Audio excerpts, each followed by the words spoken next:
Bismillahirrahmanirrahim. Assalamu alaikum. Welcome to Medical Globe e-learning. I'm Myra Hamid from Saiwal Medical College. I will discuss special pathology guidelines from Medium Robbins edition 9. Special pathology जो है उसमें आपका main focus तीन चीज़ों पर होना चाहिए, किसी भी डिजीज़ की पैथोजेनेसिस, उसकी मॉर्फोलॉजी और उसकी क्लिनिकल फीचर्स। क्लिनिकल फीचर्स इसलिए ताकि आपको डिजीज़ डायग्नोस करना आसान हो, पैथोजेनेसिस इसलिए ताकि आपको एक डिजीज़ का कॉन्सेप्ट बना हो और उसकी मॉर्फोलॉजी जो है वो याद करने में आसानी हो। मैं आपको इसकी चैप्टर वाइज और टॉपिक वाइज गाइडलाइंस मार्क करवाऊंगी, आपने साथ साथ मार्क करते जाना है। ठीक है, कौन से आपने टॉपिक्स एमसीक्यूज के लिए करने हैं, कौन से टॉपिक आपने एससीक्यूज के लिए करने हैं, कौन से टॉपिक्स आपने जस्ट रीड करने हैं। ठीक है, तो आपने साथ साथ मार्क करते जाना है। इसके साथ एमबीबीएस क्रैक्स जो कि मेडिकल ग्लोब की बुक्स एमसीक्यूज और एससीक्यूज के लिए दो अलग बुक्स हैं। ठीक है, उनको भी साथ आपने स्टडी करना है ताकि आपकी जितनी भी एमसीक्यूज और एससीक्यूज की जो प्रॉब्लम्स हैं वो सॉल्व हो सके। साथ में इन गाइडलाइंस को फॉलो करें और साथ में एमबीबीएस क्रैक्स मेडिकल ग्लोब की बुक्स जो कि एमसीक्यूज और एससीक्यूज के लिए अलग बुक्स हैं उनको भी स्टडी करें। चलो हम स्टार्ट करते हैं। सबसे पहले जो है वो चैप्टर नंबर 22 है। Chapter 22 central nervous system. इसमें से आपका एक एससीक्यू आना है और दो एमसीक्यूज आने हैं। तो आपने जो सीएनएस है उसको एक एससीक्यू, ठीक है, और दो एमसीक्यूज के लिए तैयार करना है। One SCQ and two MCQs.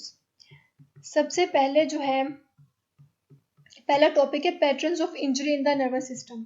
ठीक है, पैटर्न्स ऑफ इंजरी जो है इसमें जो मॉर्फोलॉजी है, ठीक है, कौन कौन सी इंजरी होती हैं, कितने आवर्स में होती हैं। ठीक है, इसको आपने जस्ट एमसीक्यूज के लिए तैयार करना है। ठीक है, ये डायग्राम जो है ये आपने ओएसपी के लिए देखनी है। ठीक है, साथ साथ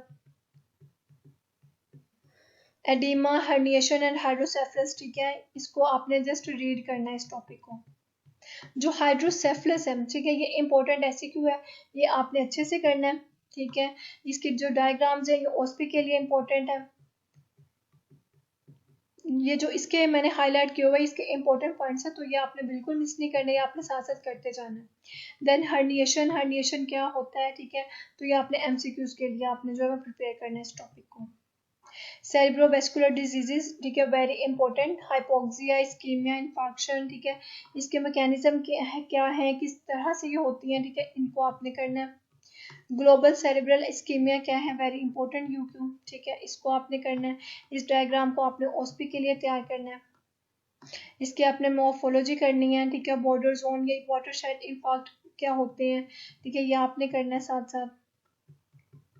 फोकल सेरेब्रल इस्कीमिया, ठीक है, ये आपका एससीक्यू है, इसको आपने एससीक्यू के लिए तैयार करना है। जो इसके हाईलाइटेड पॉइंट्स है वो इंपॉर्टेंट है, वो आपने साथ साथ करते जाना है। ठीक है, इन डायग्राम्स को आपने ओएसपी के लिए तैयार करना है, सेरेब्रल इन्फार्क्शन की। इसी तरह से एक स्लाइड दे देते हैं। ठीक है, इसको कहते हैं हिस्टोलॉजिकल स्लाइड्स। ठीक है, ग्रॉसली भी दे देते हैं और हिस्टोलॉजिकल दोनों देते हैं और पूछते हैं कि बताएं, इसको आइडेंटिफाई करें। ठीक है, और इसमें आपको क्या फाइंडिंग्स मिल रही हैं। ठीक है, तो आपने जो है वो ओएसपी का क्वेश्चन इस तरह से तैयार करना है। ठीक है, ये डायग्राम्स भी जो हैं आपने ओएसपी के लिए तैयार करनी है इन्फार्क्शन की। ठीक है, सेरेब्रल इन्फार्क्शन की। जिसकी मॉर्फोलॉजी करनी है, जो नॉन हेमरेजिक इन्फार्क्ट होते हैं। ठीक है, उसकी मॉर्फोलॉजी, उसमें जो है टाइम के साथ साथ क्या क्या चेंजेस आती हैं उसमें। ठीक है, तो ये आपने जो है वो तैयार करना है। इंट्राक्रेनियल हेमरेज क्या होता है। ठीक है, एससीक्यू है आपका, इंपॉर्टेंट एससीक्यू है। Primary, secondary, subarachnoid haemorrhage. ठीक है, ये आपने अच्छे से करना है और ये जो डायग्राम है, ठीक है, ये ओएसपी के लिए आपने तैयार करनी है। इसकी मॉर्फोलॉजी आपने अच्छे से करनी है। सेरिब्रल अमाइलॉइड एंजियोपैथी, इसको जस्ट आपने एमसीक्यूज के लिए रीड करना है। वेस्कुलर मेलफॉर्मेशंस एमसीक्यूज के लिए रीड करना है। इसकी मॉर्फोलॉजीज जो है वो भी आपने एमसीक्यूज के लिए पढ़नी है। ठीक है, ये डायग्राम जो है आर्टेरियोवेनस मेलफॉर्मेशन है, तो ये आपने ओएसपी के लिए तैयार करनी है। वेस्कुलाइटिस आपने एमसीक्यूज के लिए इस टॉपिक को रीड करना है। अदर वेस्कुलर डिजीजेस, ठीक है, ये भी आपने जो है वो एमसीक्यूज के लिए करना है।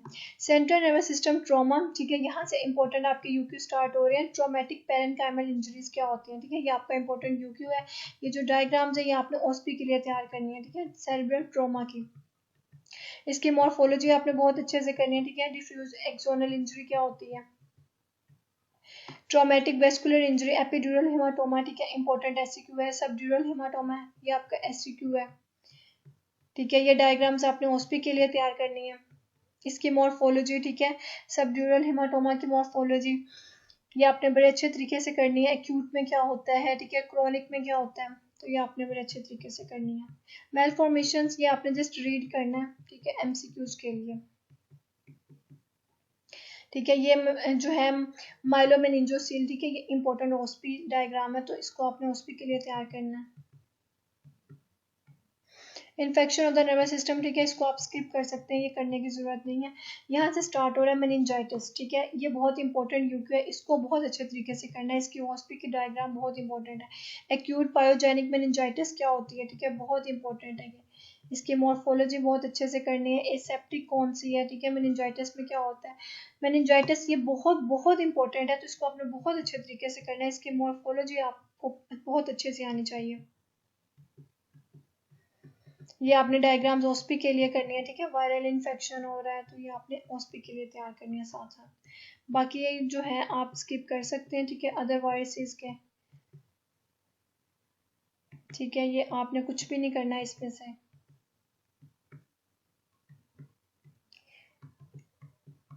प्राइमरी डिजीज ऑफ माइलिन, ठीक है, यहाँ से फिर आपके एससीक्यू स्टार्ट हो रहे हैं। सबसे पहले multiple sclerosis, very important SCQ, ठीक है, इसकी पैथोजेनेसिस आपको आनी चाहिए। साथ में आपने डायग्राम्स देखनी है ओस्पी के लिए। इसकी जो मॉर्फोलॉजी है वो बहुत इंपॉर्टेंट है, ठीक है। प्लाक क्या होता है, एक्टिव प्लाक, ठीक है, कौन कौन सी टाइप्स हैं, इनएक्टिव प्लाक्स क्या हैं, ठीक है, तो ये आपने अच्छे से करना है। ये आपका एससीक्यू है।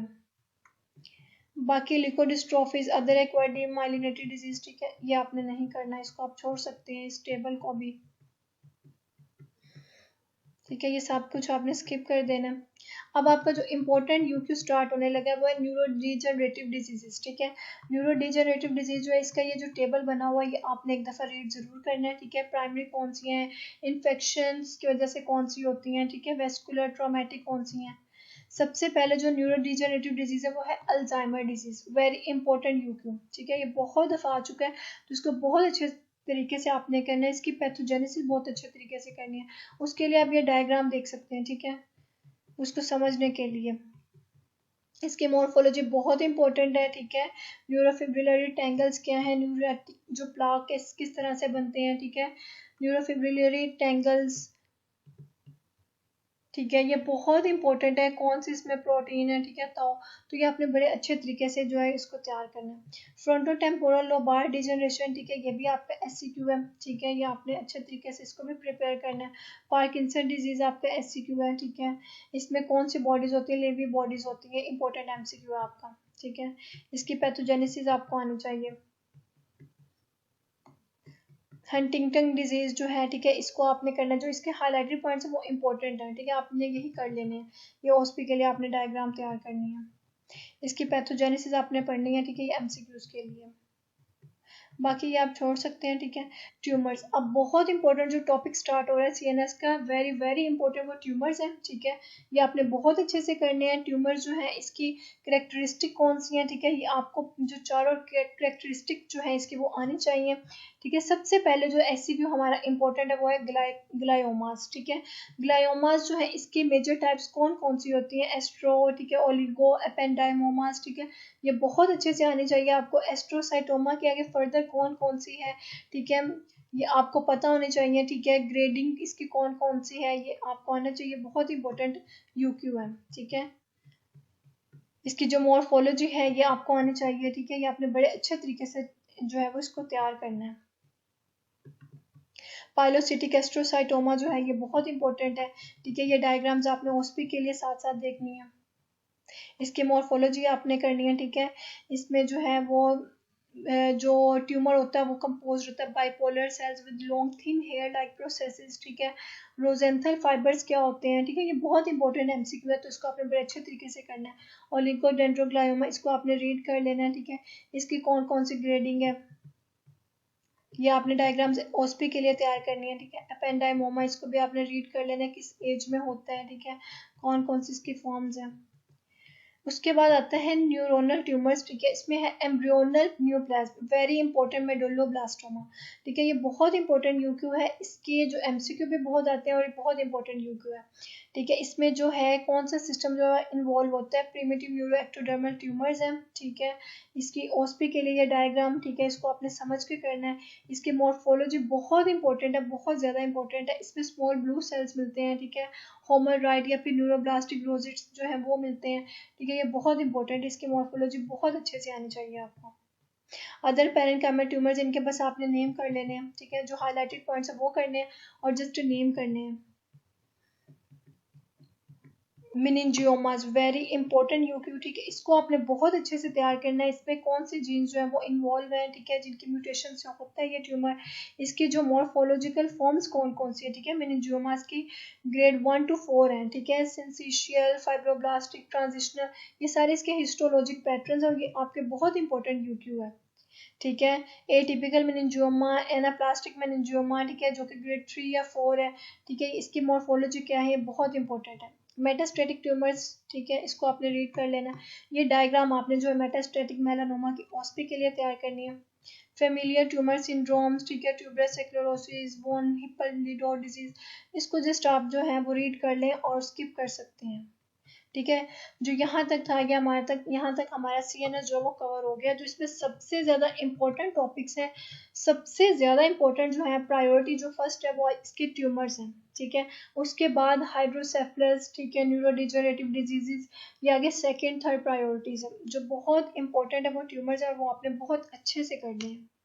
उनकी मॉर्फोलॉजीज जो है वो आपकी फिंगर टिप्स पे होने चाहिए, आपने बहुत अच्छे से करना है। चलो यहाँ तक हमारी CNS की गाइडलाइंस जो है वो कंप्लीट हो गई हैं।